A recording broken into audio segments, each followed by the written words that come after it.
At the age of 12, my life took a dramatic turn when my family relocated from Kenya to Canada. This transition introduced me to a vibrant new world filled with exciting opportunities, diverse cultures, and welcoming people. My father's success as a businessman ensured we had a comfortable lifestyle, which made settling into this new environment smoother. During high school, I met Russell, the person who would later become my husband. Our relationship had its ups and downs over the years, but by the time I was 22, we decided to fully commit and get married. I was ecstatic, envisioning a future brimming with love and joy. However, one significant obstacle stood in our way. Russell's mother, Doris. She was openly against our marriage plans. I couldn't shake off the feeling that her objections were rooted, at least partially, in my Kenyan heritage. Doris often made subtle, unsettling remarks that made me feel unwelcome. Unlike his mother, Russell was unfazed by these tensions. He cherished our relationship, valuing me for who I was rather than my background. Despite his mother's disapproval, he remained supportive, affirming his commitment to our union. Our wedding day was emotionally complex. While I was thrilled to be marrying Russell, the shadow of Doris's disapproval loomed in the background. Determined, I focused on the love Russell and I shared, trying to ignore any negativity. In the days that followed, Doris's disdain became more pronounced. She often made disparaging comments about my culture and heritage, which was painful. Although I wished for a harmonious relationship with my mother-in-law, it seemed increasingly unlikely. Russell tried to bridge the gap between us, torn between his love for both his mother and me. He promised to address the issues with Doris, but the atmosphere remained strained. Her continual subtle jabs and intrusive questions about my background were disheartening and began to affect my mental and emotional health. Despite these difficulties, Russell and I were committed to building our life together. We moved into our place and focused on our careers and plans. However, Doris's persistent disapproval and subtle hostility continued to cast a shadow over our happiness, leading to a point where her remarks became unbearable. I reached a breaking point. I had always striven to remain calm and composed, treating everyone with kindness, but Doris's continuous hurtful remarks finally pushed me too far. In a moment of frustration, I did something I had never done before. I raised my voice at her. I needed to make it clear that I was exhausted from her constant subtle digs and the unwelcoming way she treated me. Doris, I've truly had enough of your incessant comments. They're growing tiresome. Oh, I'm merely expressing my opinions. There's no need for you to be so defensive. Expressing opinions? It feels like you're relentlessly targeting me because of my background. I deserve as much respect as anyone else. I don't intend to offend, but you seem overly sensitive about everything.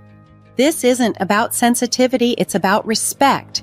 I am your daughter-in-law, and I should be treated with kindness and understanding. Perhaps if you tried to fit in a bit more, I wouldn't need to make these remarks. Fit in? I've been part of this community for years. This is also my home, and I shouldn't have to alter who I am just to appease you. And just so you know, I never sought your permission to marry your son, nor did I wish for it. I know you had different plans for him. That's unfair. We love each other, and that's what should matter to you. If only you were from a more traditional background, perhaps I'd be more accepting. I don't need your acceptance. I'm proud of my heritage, and I refuse to let you belittle me for it. Your prejudice is your issue to deal with. Well, maybe things would be simpler if you had married someone from your own culture. That's not the point. We are married, and you need to come to terms with that. Your ongoing disapproval is causing us pain, and I won't allow you to dampen our happiness. I never expected you to speak to me like this. Why are you being so aggressive? Perhaps you never anticipated that I would stand up for myself. I'm finished trying to please you. If that's how you feel, perhaps it's best if we keep our distance." "That suits me fine. I deserve to be surrounded by people who respect and appreciate me for who I am." "You're being unreasonable." "No, I'm simply tired of being mistreated. I am part of your family now, whether you like it or not." And it was time for her to start treating me accordingly. If she couldn't manage that, then perhaps it was best for us to maintain some distance. "Suit yourself," she replied. "I will, thank you. And I hope you take some time to reflect on how your actions are affecting your relationship with your son," I responded. I decided it was time to leave. "Maybe when you're ready to treat me with the respect I deserve, we can have another conversation. Until then, take care."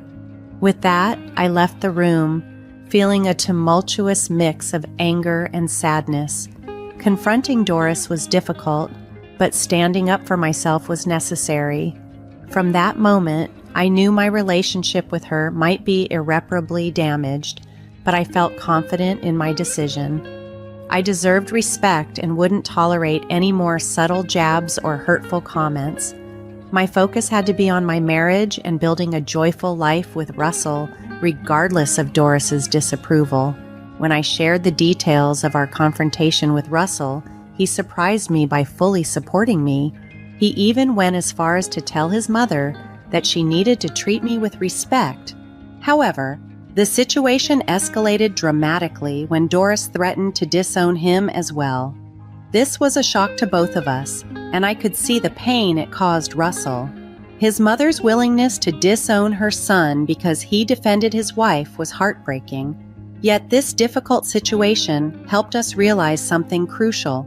We didn't need toxic people in our lives, even if they were family. We deserved love and respect, and if someone couldn't provide that, they didn't deserve a place in our lives. As tough as it was to see Doris behave this way, it served as a wake-up call for Russell. He began to understand that his mother's negativity and disapproval were only holding him back from true happiness. It was time for him to move beyond the toxicity and build a life with me based on love and mutual understanding. Months passed since Doris cut ties with us, and although Russell was deeply affected by his mother's decision, he still missed her despite everything she had said and done. Wanting to support him in finding closure and perhaps paving the way for reconciliation, I planned a dinner date at Russell's favorite restaurant, hoping it would offer him some comfort and maybe even a new beginning.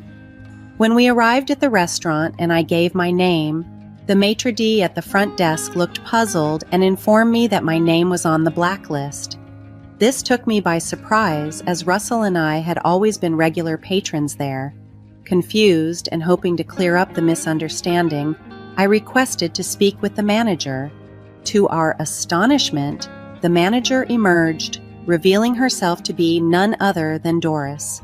During the months we hadn't seen her, she had been busy expanding her portfolio, which now included managing this very restaurant, Applebee's, our favorite spot. It seemed too calculated to be a mere coincidence. Seeing her there, I felt a surge of shock and disbelief at her pettiness. Well, well, well, what do we have here?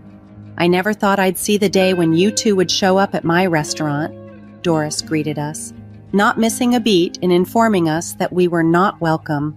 Unable to hold back his frustration, Russell began to raise his voice, creating a scene in the restaurant. I found myself torn between backing Russell and trying to prevent the situation from escalating further. Doris, we didn't come here to cause trouble. We just wanted to enjoy a peaceful dinner. I tried to reason with her. A peaceful dinner? With the likes of you? I don't think so. It's quite amusing to see you both here, practically begging to be let in after everything that's happened, she retorted smugly. What are you talking about, Mom? We've always loved this place and now you're saying we're not welcome? Russell was incredulous. It's quite simple. When you choose to marry the person against my wishes, I had to make a decision. I couldn't allow my son to make such a dreadful mistake. So, I decided to safeguard my business from your poor choices, Doris explained coldly. You're sick, Mom. It's disgusting that you're doing this on purpose just to spite us, Russell accused, his voice filled with dismay. Oh, please, Russell. I'm just looking out for my reputation. I can't have people like you associating with my business, Doris dismissed. This is ridiculous, Mom. You're choosing your bigotry over your son. I thought you were better than this, Russell lamented, the hurt clear in his voice. You're the one who chose this path, Russell. Don't blame me for the decisions you've made, Doris retorted sharply. As she spoke, the eyes of everyone in the restaurant were fixed on us, casting an uncomfortable spotlight. It felt deeply embarrassing to be escorted out of Applebee's, a place we once enjoyed freely. Let's just leave, Russell. Arguing won't change her mind, I suggested quietly, eager to escape the escalating tension. You're right, Janice. It's not worth it, Russell replied, disappointment etched on his face. And don't come back. No one wants you here, Doris called out after us, her voice filled with disdain. With that, we stepped out of the restaurant and started to wander aimlessly down the street. Russell was deeply upset, so I encouraged him to open up about his feelings, especially his connection to Applebee's.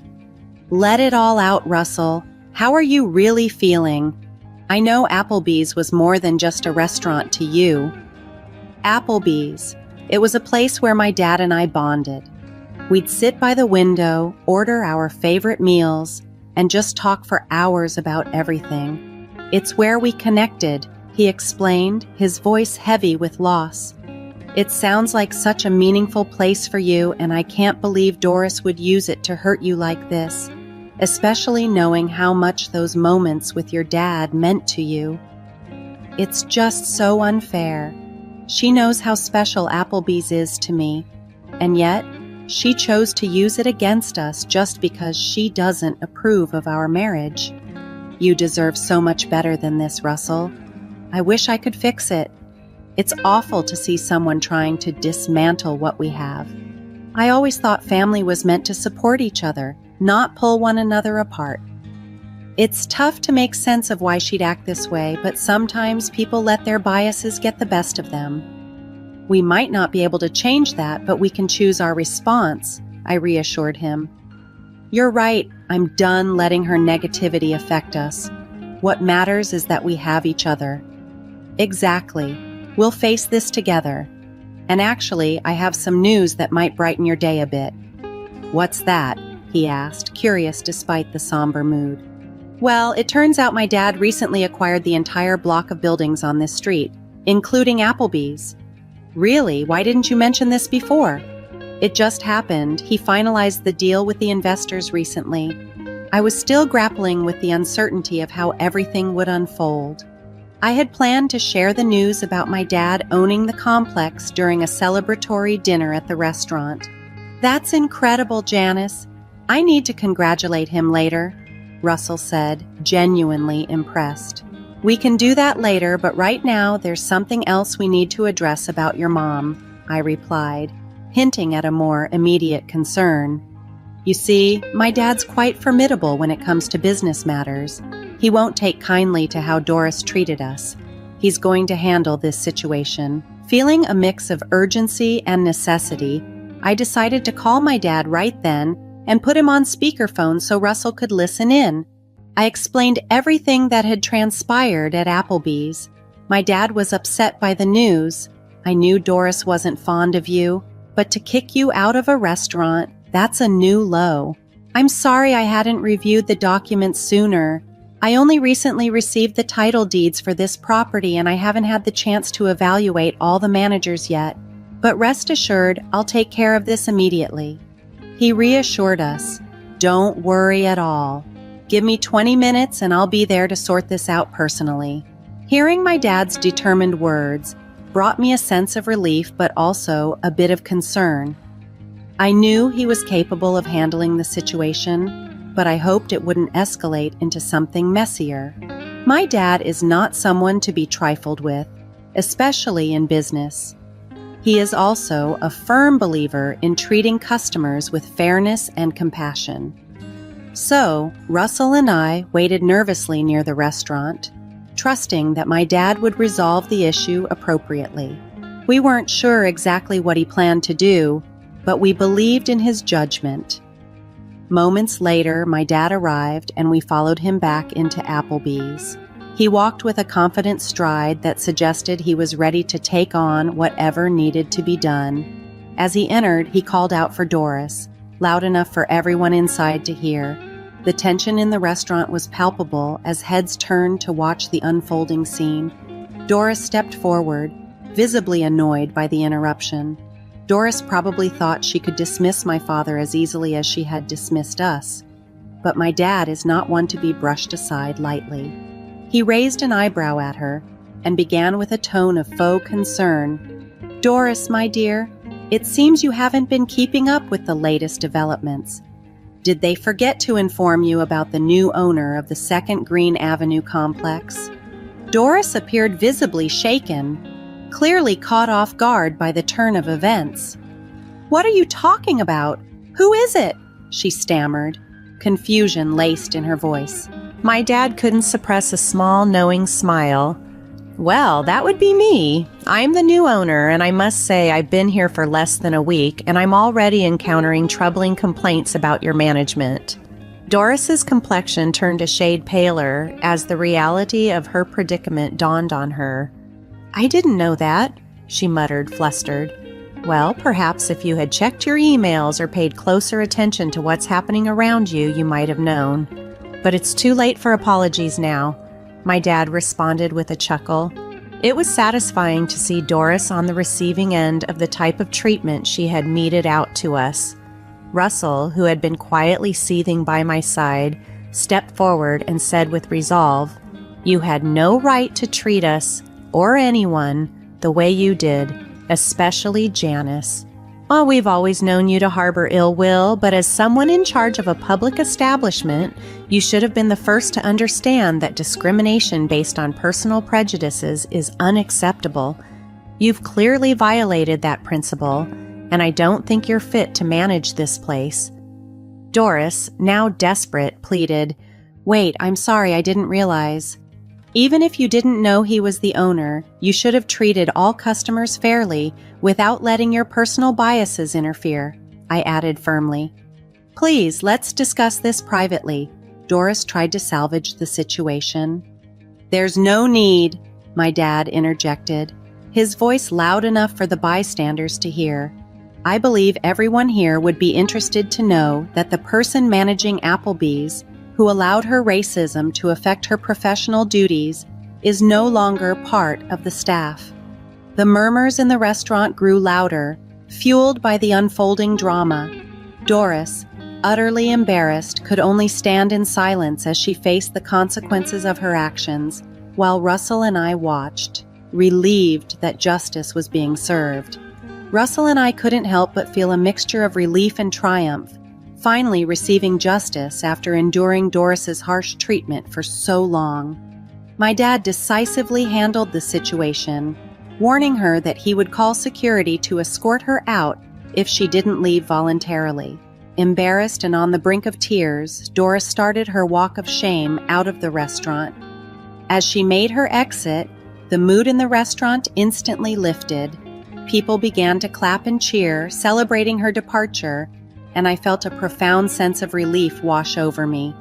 Russell and I immediately went over to my dad and gave him a big hug, thanking him for his decisive intervention.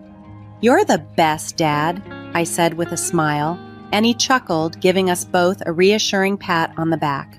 "It was my pleasure, my dear. I couldn't stand by and watch you two suffer because of her," he replied with a warm smile. Dad then excused himself to check on the kitchen staff and find the next in command to appoint as the acting manager amidst the recent upheaval. He returned shortly after, explaining that he had some important business matters to finalize, including formally terminating Doris and organizing the paperwork to officially name the new acting manager. "Okay, my work here is done for now. You two enjoy your meal on the house. he said, signaling for us to take a seat and relax. As we settled down at a table, a whirlwind of emotions enveloped me. I was still processing the swift turn of events, amazed at how quickly everything had escalated. Yet, above all, I felt incredibly grateful for my dad's support and the strength he provided us through this challenging time. It was comforting to know that no matter what, we had someone on our side, ready to step in when needed.